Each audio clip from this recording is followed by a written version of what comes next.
Eh bien salut tout le monde, c'est So, j'espère que vous allez bien, moi ça va plutôt nickel. Comme d'habitude, aujourd'hui on se retrouve pour un nouvel info de So, une nouvelle vidéo sur un nouveau corps de l'armée de la République. Aujourd'hui nous allons parler du 21e corps Nova, commandé par le commandant Baccarat.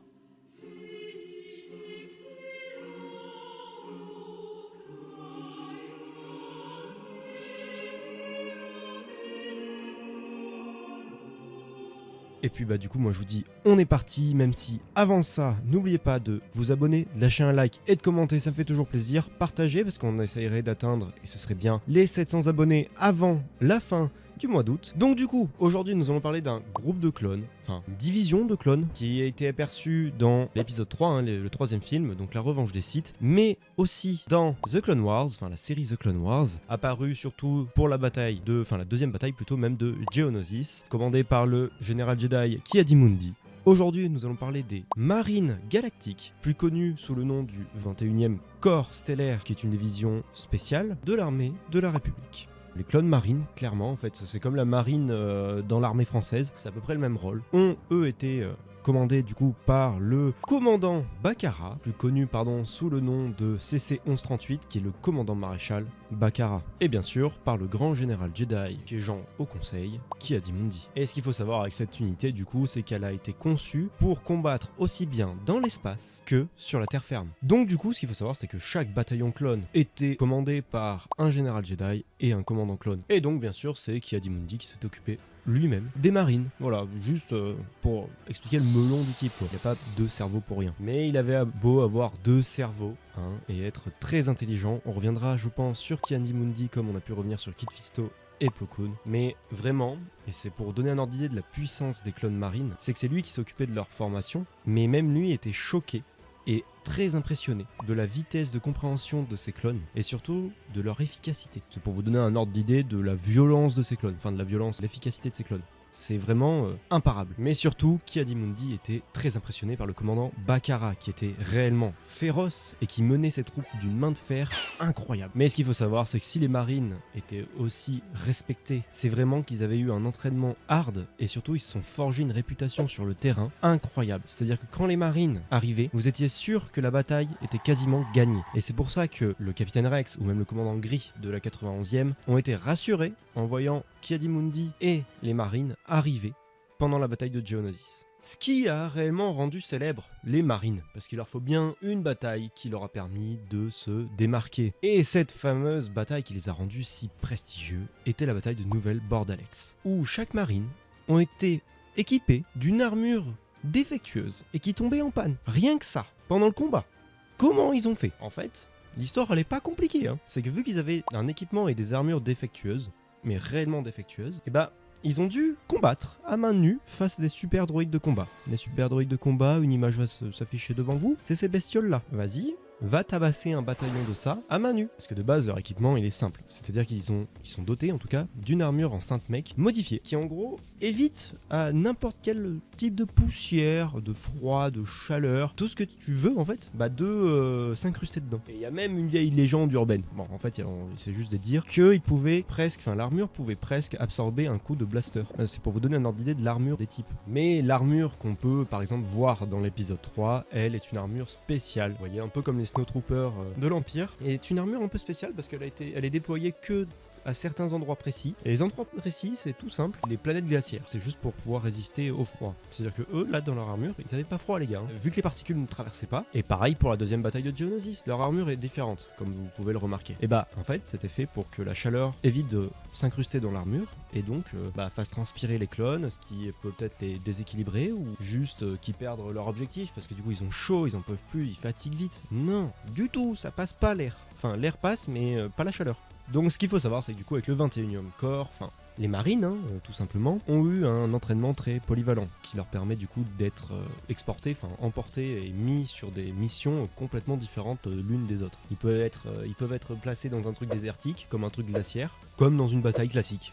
Ah mais je vous dis, ils sont trop forts, ils sont très très polyvalents. Et en plus d'être possiblement dans des aires glaciaires, dans des aires désertiques, ils sont très très bons dans l'espace aussi. Ils sont imbattables dans l'espace. Pourtant il y a des sacrés bons pilotes. Mais alors eux, ils ont une intelligence de combat qui est monstrueuse. Après vous me direz, ils ont été entraînés par Ki-Adi-Mundi de cerveau, et ce sont des marines, c'est-à-dire que leur entraînement est un peu plus rude, donc logique. Mais ils sont très très forts. Pour vous montrer un petit peu leur polyvalence, ils sont très très bons dans la capture d'ennemis, piraterie sur des autres bateaux, par exemple des bateaux séparatistes, et bah, ils savent très très bien s'infiltrer dedans, et ils savent très bien combattre sur des batailles urbaines, qu'elles soient spatiales ou terrestres. Et ils ont été déployés sur plusieurs planètes, comme par exemple Renvar, Arconar, Boss Pity, Midgeto, Tula, sans oublier Geonosis. Bakara, lui, donc le commandant maréchal, hein, tout bonnement, exigeait un niveau très élevé pour ses soldats. Il n'accédait pas à la défaite. Donc du coup, pour lui, ses soldats devaient être au max tout le temps pour pouvoir gagner n'importe quelle bataille. Il demandait rien de plus. Et que si certains marines ne répondaient pas à ses exigences, c'est-à-dire s'ils donnaient pas le meilleur d'eux-mêmes et qu'ils ne gagnaient pas, bah ils pouvaient être renvoyés. Bakara pouvait les renvoyer. Et bah du coup ça c'était au grand regret de Ki-Adi-Mundi. Donc après les deux commandaient très bien les marines. Tu vois, ils avaient une relation de respect, mais en même temps un peu bizarre, dans le sens où bah, Ki-Adi-Mundi n'était pas très d'accord avec tout ce que pouvait faire Bakara, et inversement. Sauf que le problème c'est que Bakara c'était un clone.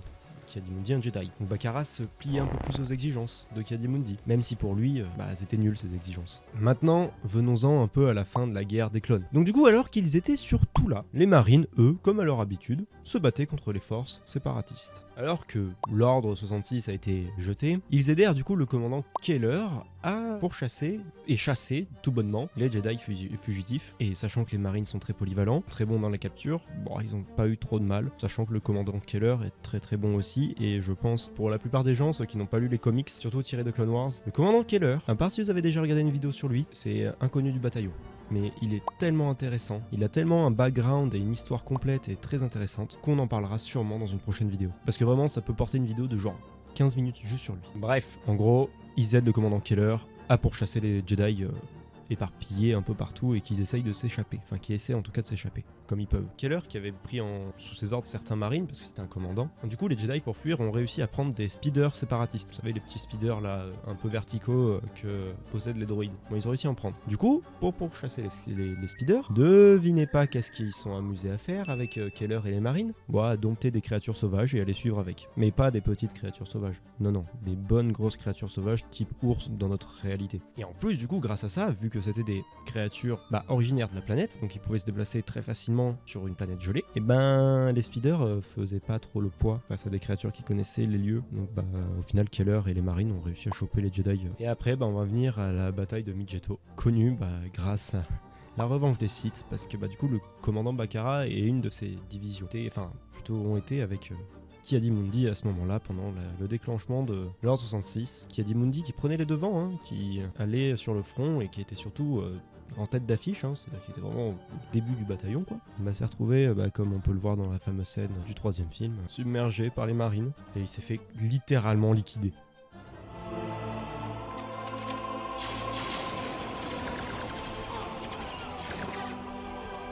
Mais attention, parce que là, on va y mettre un petit point dessus. Il s'est fait liquider.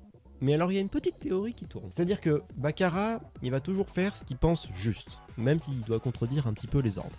Du coup, on va revenir à l'humanité des clones. Et il y a une théorie qui est arrivée. Bakara a un tout petit peu hésité avant de fumer Ki-Adi-Mundi. Et vu que c'était un ordre direct, qui est comme du coup l'ordre 66, il a été obligé de le faire. Mais il a hésité. Il y a une grande théorie qui parle de ça, comme quoi Bakara fait partie des clones qui ont hésité à tuer leurs généraux Jedi. Ça a pris une fraction de seconde pour lui. C'est-à-dire qu'en fait, on peut le voir, il lève son arme, puis il la rebaisse un tout petit peu, puis au final, il la relève. Mais c'est sur une fraction de seconde, il faut regarder le film en 0,25. Mais il y a eu de l'hésitation au niveau de Bakara pour tuer Ki-Adi-Mundi. Mais voilà, c'était la petite parenthèse, la petite théorie. Donc est-ce que pour vous, Bakara a hésité ou pas? Pour moi, oui. J'aurais bien kiffé qu'il hésite un petit coup. Bon, et voilà, je vous ai parlé aujourd'hui du 21e corps, parce que je n'ai pas d'autres informations dessus. On ne sait pas qu'est-ce qu'ils deviennent avec l'Empire. On sait, comme la plupart des clones, ils ont dû aider, et puis comme on peut voir dans le Bad Patch, ils ont dû être démantelés à un moment donné. C'est une certitude. Mais on ne sait pas qu'est-ce qui aurait pu leur arriver pendant l'Empire, et en tout cas à quoi ils ont servi. Ça, j'ai aucune information dessus. Mais en tout cas, si cette vidéo vous a plu, n'oubliez pas à la liker, à vous abonner, à commenter.